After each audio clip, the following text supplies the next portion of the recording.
This video, I'm going to show you how to make these 12-ounce wine tumblers fully covered. You can tell the bottom piece on here, you can't see it, and you couldn't see it even if it was this inside circle. This is a full coverage wine tumbler.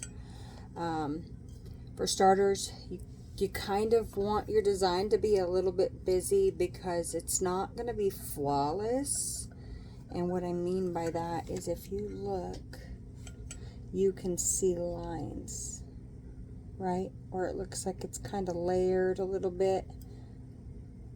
Those lines are from where the paper fans, because we're going to cut it up to the bevel. So this image we're going to take and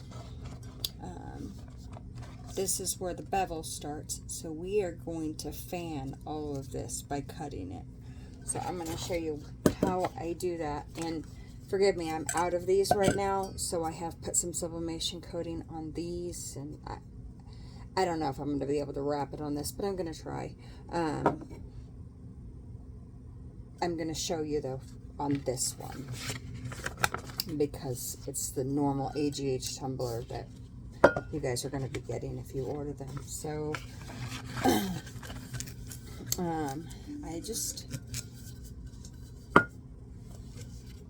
I need a pencil. Then I need a pencil, and it will need to be sharpened anyway.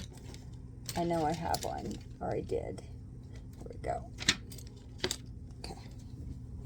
So I just usually come right there and rub my finger up until that paper starts to bend in, you know, so I know that this is where that bevel starts. And then I'm going to do the same thing over here. Okay. This is where that bevel starts. So I've done that. And then I'm going to use my ruler and just connect those two lines. And in this instance, I've got them marked in two very different spots. So I'm going to come back over, and I don't know if you guys have spent any time in a shop, but if you have, then you will know, maybe quilters too, that you should measure twice so you only cut once. Pretty good advice. Okay, so I was obviously off on this mark here. You can tell. I mean, that's where it starts to bevel in, but we're gonna need it to come up here. Okay. Now that I have that marked appropriately, I'm going to draw a line all the way across the back side. And you want to use a pencil, because if you use a pen and you have a pen mark all the way across the back side of your print, then you stand the risk of that ink somehow transferring into your tumbler, and you definitely don't want to do that. So we've got this all marked off, and then what I do is I take my X-Acto. You can use your scissors. I prefer not to, so it's because they take longer. So let's see here. Sorry guys, I do not have an overhead camera yet. Anyhow, I'm going to take this just like that, and I hope you can see what I'm doing, and then I'm going to just cut right down there. They don't have to be completely even. I'm going to put you back over here. They don't have to be completely even, obviously, but as close as you can. Sorry. Normally I would be using an overhead camera. Okay. I will use the ruler all the way across. So try not to cut yourself. I will try to do the same thing. Anyway, we go all the way across this. Now I'll try and speed this up since we are on a video.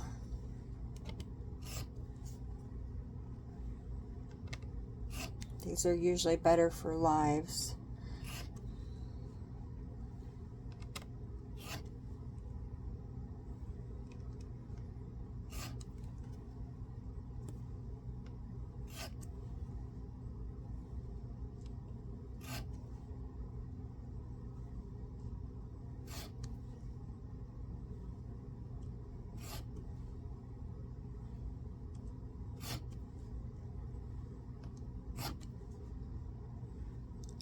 Like I said, these don't have to be perfect.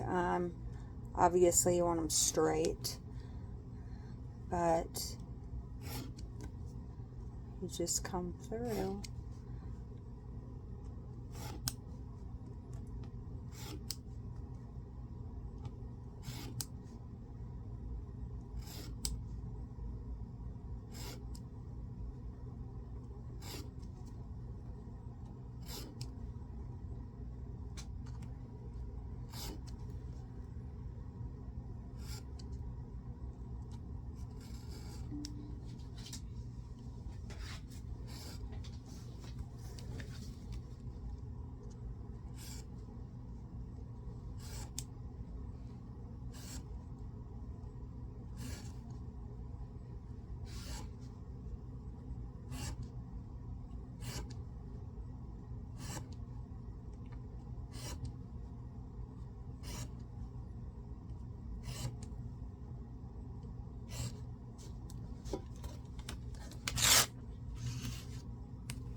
Okay, let me put this back.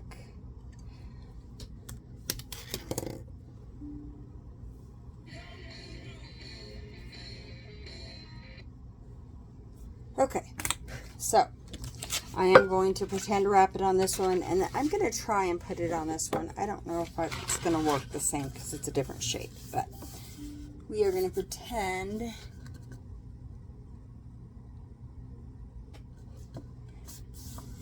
Okay. We're going to pretend like this is a white cup, and I'm going to actually sublimate it, which I'm not because it's obviously already done. But I want you to be able to see the process. Exactly how I do it from start to finish. So I do wrap it just like I do my other tumblers. I'm just making sure that this is tight. And you know, I've watched so many videos in the process of starting my own sublimation journey, and you hear people say all the time, you know, run your finger up and down the seam, and this is a common thing that you hear people telling you, and their advice is spot on. However, understanding why you need to do that makes you do that effectively from the beginning. So, you know, they say run your fingernail up and down the spine. Well, okay, I've done it, right? You may be harder, longer, whatever. So you're trying to rub it and do this thing. What you need to know is that you want this tape to stick to this paper, and you want that because if it sticks to the paper, then it does not allow air in, and if it doesn't allow air in, then you don't get ghosting. This is obviously a big deal. Now I'll put tape around the rim here in a minute, but let's just get straight to how we do this bottom part. So And I am in a little bit of a hurry. My daughter gets out of school here in just a few minutes, and she's taken to wanting to walk with the other kids, and I absolutely hate it because, well, I guess I'm that overprotective mom. I just don't trust the world. Anyway, okay, so I don't know if you can see that, but I've got like a lump in my paper. I know you see this stuff and you're like, oh no. Just take your tool and push it out. It's fine. It's flat. It's good to go. Okay, so I will come around this edge with this tool and just kind of press that down. And then I grab my next piece of tape and I put it just over that, and I'm going to pull it pretty tight. Oh, God, you can't see it as I wrap it around. Alright. And we've got another spot there, but that's okay. It's gone now.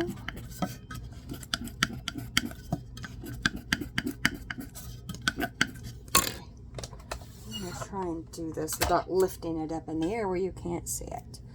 So we're going halfway over where the last piece of tape was, and I'm going to pull this tape with a little bit of force and just watch it as it starts to fold those pieces in on top of each other.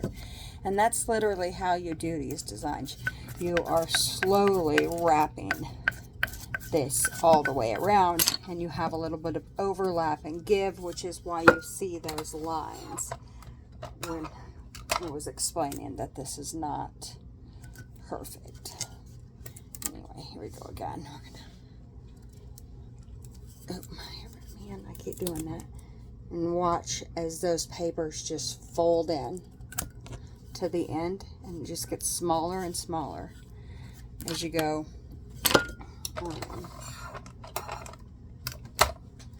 We're going to burn through this tape to show this all the way. So you just set it there, and then you kind of wrap and pull and tug and hold all at the same time. And then now I keep getting out of the camera, guys, but there's not really a way for me to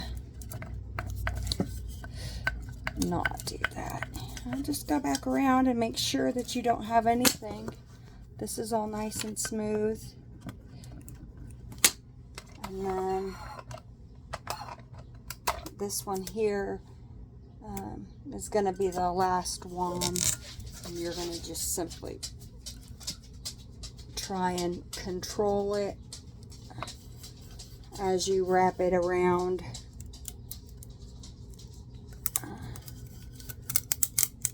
And get just a little bit more and a little bit more on every round.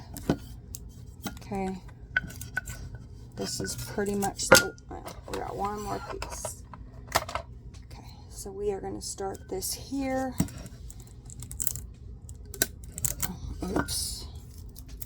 Okay. Well, it's not going to let me do that when it's more than one piece. Anyway, so you'll take these now and just wrap them around, because they come around the edge. It's already wrapped. So if that happens, just bring them out, and then you can just kind of run your tool along that edge as you go around. And you can see here there's a little bit of a bubble. Again, you just take your tool on the flat side here, make sure it's flat, and then get the edge, the lip, and then just push it in. Go inward. Anyway, this pressing of the tape is literally making sure that your tape is adhered really good, and then that your paper is flat. Because if you have bumps and air pockets, you will have ghosting. But that's how I wrap these, and I'm going to go ahead and pull this off now so you can see that result and what it looks like, I am going to try and sublimate these other tumblers. And I'll post those in my group, but that's it. So when they are done, this is what you see from where the lines are. Those lines right there, those breaks that you see are from the paper being folded in on itself as it gets narrower. So that's how I do the 12-ounce wine tumblers fully sublimated. You can't even see the white. I'll put a link to my group, my sublimation group, and then also a link to this design in the comments. If you guys have any questions, you're always free to reach me. I'm in those groups on Facebook, and you can message me anytime. I hope this helps, and I hope you guys can create some really cool stuff.